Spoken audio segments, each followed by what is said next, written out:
is looking to see what pieces could be picked up. There is Sandra Kaibach in second place, Engstler in third. And number 42 is the car tucked in behind them. That's Luca Nitashida in his Peugeot. And unfortunately, there were bound to be some fallers. And number 23 going for that little rotation. That's Sebastian Steibel in his VW Golf. And a rather bigger one for JC Reynolds.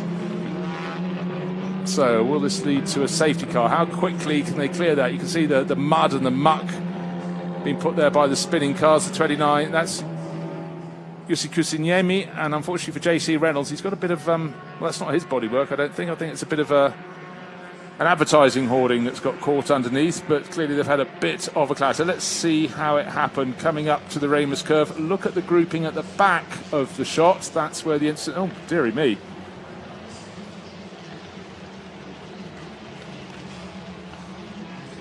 Oh, that was very unfortunate indeed. Sebastian Steibel losing it and clouting the other cars. That then the chain reaction has happened so many times. Dino Kalkum manages to avoid it, but take a look. Kusiniemi pitched into a spin by Sebastian Steibel.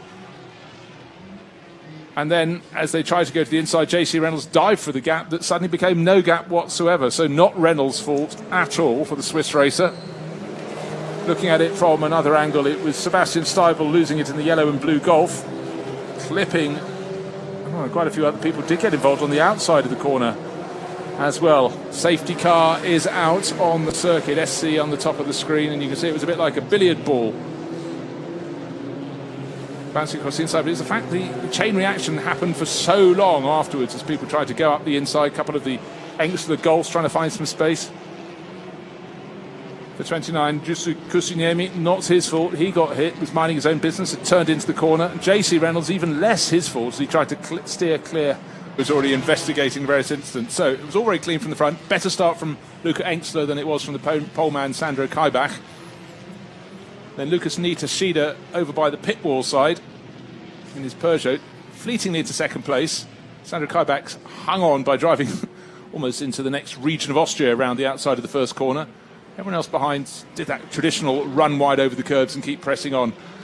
At this point, Luca Engstler was leading the race, but he locked up big time going up into Remus curve. Slid wide, and that allowed Sandro Kaibach back into the lead of the race, but already he was under attack from Benjamin Leuchter in the Max Cruz Racing Golf. And Benjamin just as... Was there a tap there for Sandro Kaibach? Not entirely sure. He went very deep into the corner. He swung out. That's why he lost momentum. That's why Luca Engstler got delayed behind him. Harry Prochik started taking a run in the Prume liveried Opel, but into the lead of the race went Benjamin Leuchter for Max Cruiser Racing. Still, the safety car goes round, still clearing up the debris and the cars at the top of the hill at the Remus curve.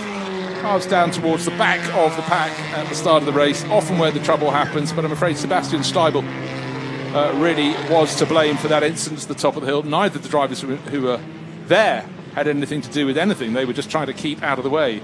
And for Kusiniemi, absolutely not his fault. He was turning into the corner and was thumped up the back. And for JC Reynolds, lots of gesticulation.